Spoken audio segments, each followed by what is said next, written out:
Assalamualaikum warahmatullahi wabarakatuh. Kami dari kelompok 8 akan mempresentasikan hasil diskusi kami mengenai pelaporan segmen dan interim. Di sini kami terdiri dari saya sendiri Rudi Prasetyo, lalu teman saya Dea Endraning Oktaviani dan Dinda Eka Lestari. Lalu kita masuk pada materi yang pertama, yaitu mengenai pelaporan keuangan interim. Jadi laporan keuangan interim yaitu laporan keuangan yang berisi laporan keuangan yang lengkap, seperti yang sudah dideskripsikan di PSAK 1, yaitu tentang penyajian laporan keuangan. Laporan keuangan interim ini mencakup periode waktu kurang dari 1 tahun. Menyediakan informasi tepat waktu mengenai kemajuan entitas sepanjang tahun tersebut. Laporan keuangan interim bisa untuk 1 minggu, 1 bulan, triwulan, atau beberapa triwulan. Banyak perusahaan yang menyusun laporan keuangan bulanan untuk tujuan manajemen internal. Perusahaan publik diwajibkan untuk mempublikasikan laporan triwulanan, dan reaksi pasar saham yang cepat terhadap rilis publik mengenai informasi triwulanan tersebut menunjukkan bahwa para investor dan pengguna laporan keuangan lainnya mengamati dengan cermat laporan ini. Di PSAK 3 yang terkait dengan laporan keuangan interim, memungkinkan laporan keuangan interim disiapkan dalam bentuk ringkas. Laporan tersebut meliputi sebuah laporan posisi keuangan, laporan laba rugi komprehensif, perubahan ekuitas, arus kas, dan catatan tertentu, serta pengungkapan lainnya secara ringkas untuk triwulan yang akan dilaporkan, dan juga data komparatif untuk periode sebelumnya. Lebih lanjut, pada saat proses penawaran saham, perusahaan publik juga diwajibkan untuk menyerahkan laporan keuangan interim jika efektivitas pernyataan pendaftaran lebih dari 180 hari setelah tanggal laporan keuangan tahunan terkini, sehingga pada periode antara efektivitas pernyataan pendaftaran dan laporan keuangan interim tidak akan lebih dari 180 hari. OJK meminta agar laporan keuangan interim yang diserahkan pada saat proses penawaran kepada publik telah diaudit. Laporan keuangan interim tidak diperlukan dalam bentuk komparatif. Dalam kaitannya dengan laporan tengah tahunan reguler, OJK mengharuskan, sebagaimana disebutkan dalam Peraturan Nomor XK.2 tentang kewajiban penyampaian laporan keuangan berkala emiten atau perusahaan publik, laporan keuangan tengah tahunan tersebut harus disampaikan dan diumumkan kepada masyarakat dalam jangka waktu, yaitu yang pertama, paling lambat pada akhir bulan pertama setelah tanggal laporan keuangan tengah tahunan jika tidak disertai laporan akuntan. Lalu yang kedua yaitu paling lambat pada akhir bulan kedua setelah tanggal laporan keuangan tengah tahunan jika disertai laporan akuntan dalam rangka penelaahan terbatas. Dan yang ketiga yaitu paling lambat pada akhir bulan ketiga setelah tanggal laporan keuangan tengah tahunan jika disertai laporan akuntan dalam rangka audit atas laporan keuangan. Peraturan untuk menyerahkan laporan keuangan interim triwulanan dari BEI juga sama dengan OJK. Hal ini berarti ada 3 alternatif bagi perusahaan yang terdaftar untuk menyampaikan laporan keuangan triwulanan. Lalu yang selanjutnya yaitu format laporan keuangan interim. Laporan keuangan interim minimum harus mencakup komponen-komponen sebagai berikut, yaitu yang pertama yaitu harus ada laporan posisi keuangan ringkas, dan yang kedua yaitu ada laporan laba rugi dan penghasilan komprehensif lain ringkas baik digabung maupun dipisah, dan yang ketiga yaitu laporan perubahan ekuitas ringkas, yang keempat yaitu laporan arus kas ringkas, dan yang terakhir yaitu catatan penjelasan tertentu. PSAK 3 menyatakan bahwa entitas bisa mengumumkan baik laporan keuangan secara lengkap ataupun laporan keuangan secara ringkas pada pelaporan keuangan interimnya. Namun, OJK mensyaratkan bahwa entitas harus mengumumkan laporan keuangan yang lengkap. Masuk pada materi yang selanjutnya adalah permasalahan akuntansi. Laporan keuangan interim menimbulkan beberapa persoalan pengukuran teknis dan konseptual untuk seorang akuntan. Sebagian besar persoalan tersebut berpusat pada konsep periodisasi dan pembagian periode tahunan ke dalam periode interim. Perhatikan bahwa laporan keuangan interim berisi laporan keuangan untuk beberapa periode yang kurang dari 1 tahun, mencakup laporan bulanan, laporan kuartalan, atau bagian lain dari periode 1 tahun. DSAK sendiri telah menerbitkan PSAK nomor 3 mengenai laporan keuangan interim. Standar ini memecahkan sebagian permasalahan akuntansi substantif yang terkait dengan laporan interim. Laporan 3 kuartalan pertama dari beberapa perusahaan menunjukkan laba signifikan untuk tahun berjalan, kemudian penyesuaian arbitre dan hal-hal yang diragukan pada kuartal keempat, rekonsiliasi kerugian aktual untuk tahun tersebut. Kurangnya pedoman yang ditetapkan menimbulkan eksperimen dengan berbagai alokasi biaya antar periode, menghasilkan pola yang tidak realistis pada laba rugi per kuartalan. DSAK kemudian merevisi PSAK nomor 3 dengan mengadopsi IAS nomor 34 tentang Interim Financial Reporting tahun 2014. Ada 2 permasalahan dalam akuntansi. Yang pertama adalah pandangan diskrit versus pandangan integral dari pelaporan interim. Terdapat 2 pandangan berbeda mengenai pelaporan interim sebelumnya dikeluarkannya PSAK nomor 3.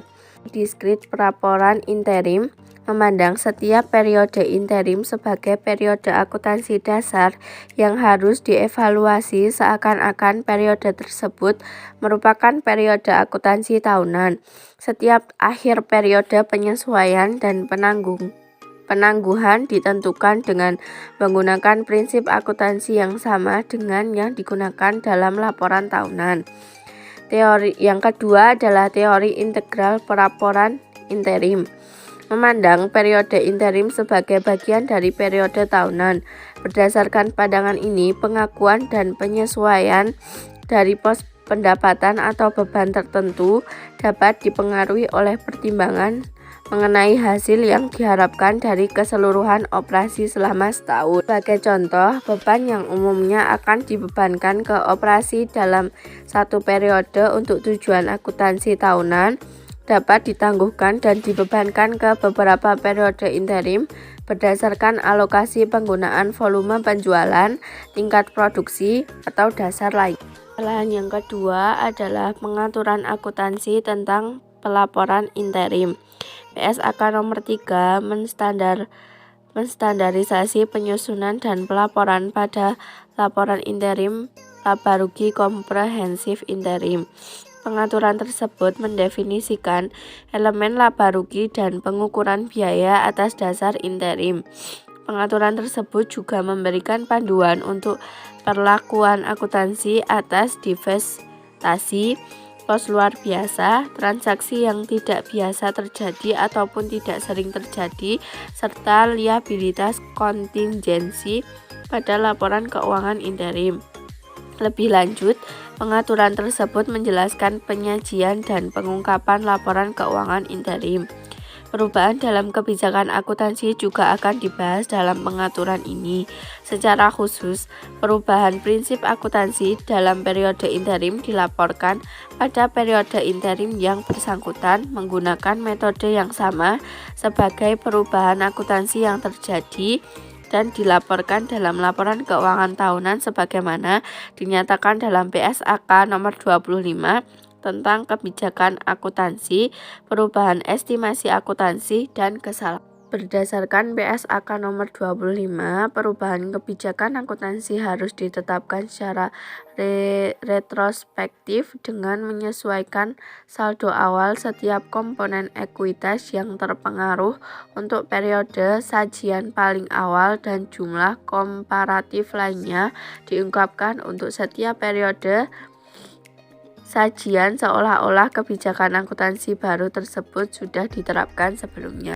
Dan standar pelaporan untuk laporan interim laba rugi komprehensif. Pada pendapatan, salah satu elemen paling signifikan dari laporan interim laba rugi komprehensif adalah pendapatan dari penjualan. Investor ingin menilai kemampuan entitas dalam menghasilkan pendapatan sehingga Mereka membandingkan pendapatan dari periode interim terkini dengan pendapatan dari periode interim yang sama tahun sebelumnya. Cara pengukuran yang digunakan untuk menghitung pendapatan yang diperoleh dalam periode interim harus sama yang digunakan untuk tahun fiskal penuh. Dengan demikian, pendapatan harus diakui dan dilaporkan pada periode diperolehnya dan tidak dapat ditangguhkan ke periode lain untuk menyajikan arus pendapatan yang lebih stabil.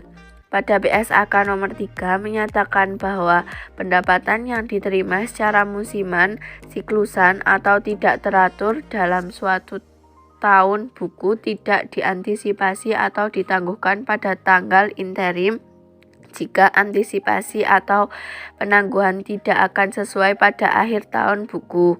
Pendapatan dari usaha musiman seperti dalam pertanian, produk makanan, grosir atau eceran, dan hiburan tidak dapat dimanipulasi untuk menghasilkan tren musiman. Yang selanjutnya adalah beban pokok penjualan dan persediaan. Beban pokok penjualan umumnya merupakan biaya tunggal yang paling besar dalam laporan interim laba rugi komprehensif. Aturan umumnya adalah beban pokok penjualan interim harus dihitung dengan elemen biaya langsung dan biaya yang dialokasikan atas dasar yang sama sebagaimana yang digunakan untuk menghitung beban pokok penjualan tahunan. Namun BSAK nomor 3 memperbolehkan modifikasi praktis atas aturan umum sebagai berikut. Yang pertama adalah menggunakan estimasi tingkat laba bruto.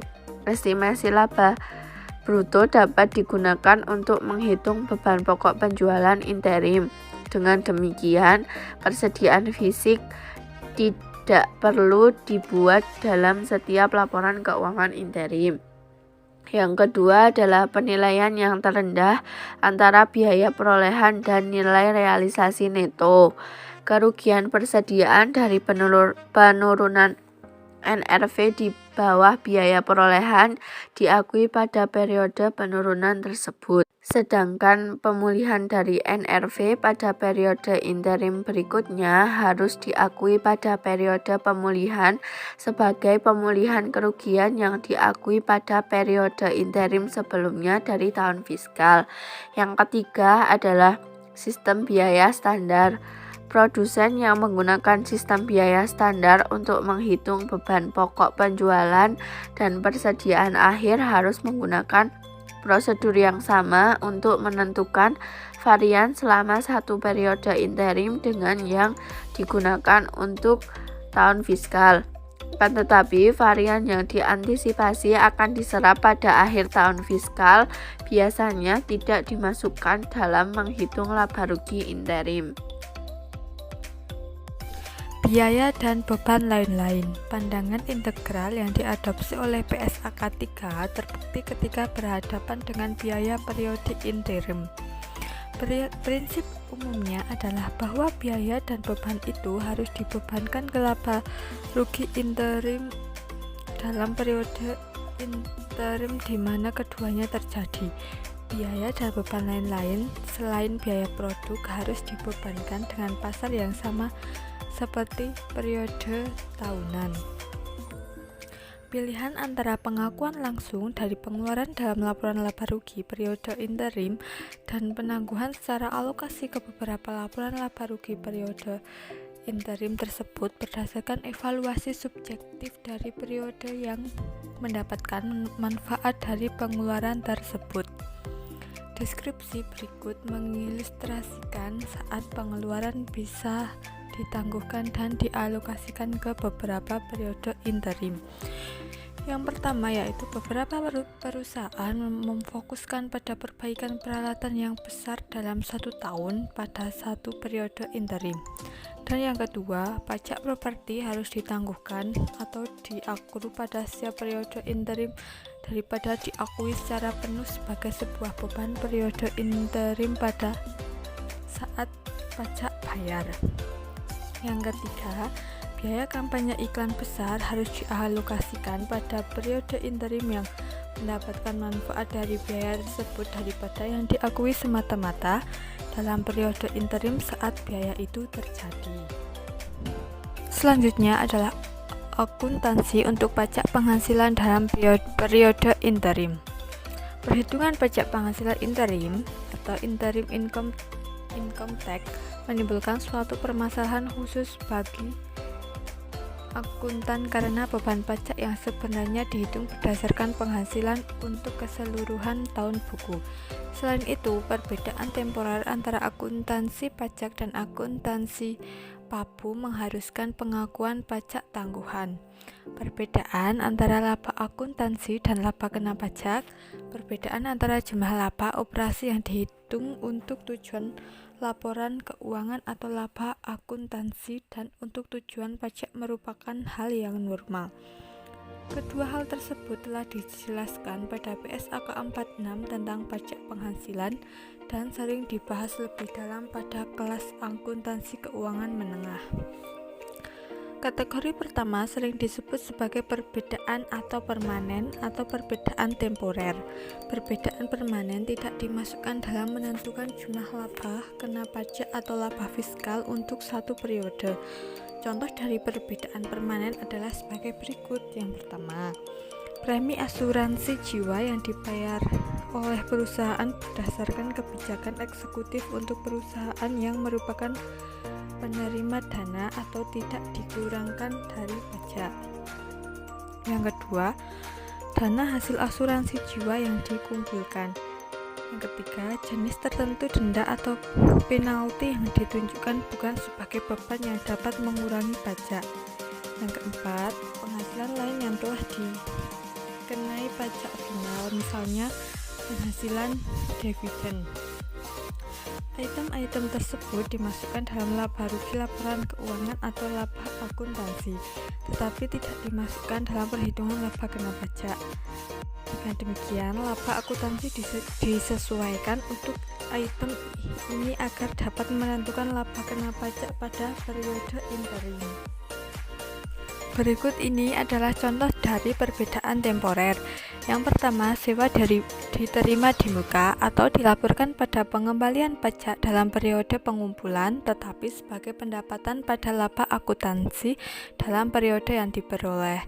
Yang kedua, estimasi beban dan rugi atau dilaporkan menurut laba akuntansi saat akrual, tetapi pada pengembalian pajak dalam periode dibayarkan.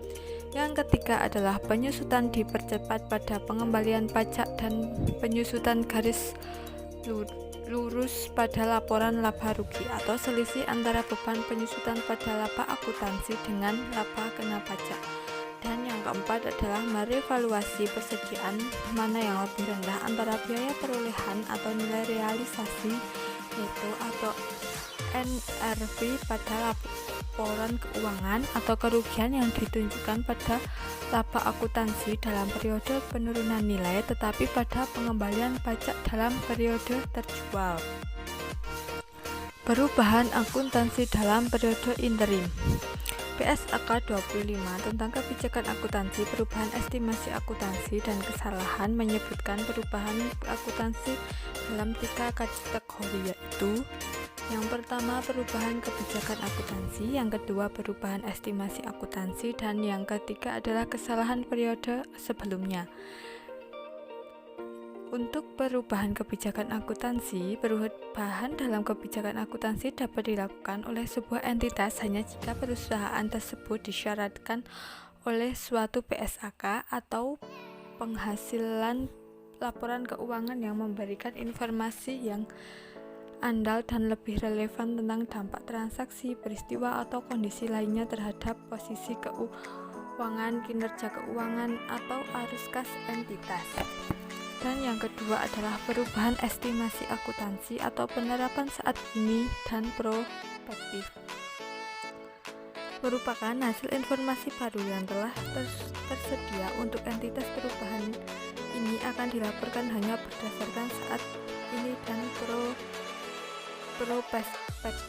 Penerapan Prospektif adalah suatu penerapan kebijakan akuntansi baru untuk transaksi peristiwa dan kondisi lain yang terjadi setelah tanggal perubahan kebijakan tersebut dan pengakuan dampak perubahan estimasi akuntansi pada periode berjalan dan periode mendatang yang dipengaruhi oleh perubahan tersebut. Dan yang ketiga adalah kesalahan periode sebelumnya. Standar yang berlaku menyatakan bahwa sebuah koreksi atas kesalahan dalam laporan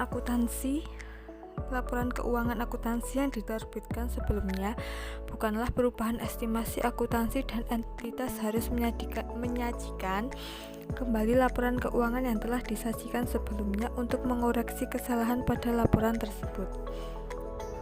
PSAK 25 mensyaratkan bahwa kesalahan yang telah dikoreksi secara retrospektif pada laporan keuangan lengkap pertama yang diterbitkan setelah ditemukannya kesalahan dengan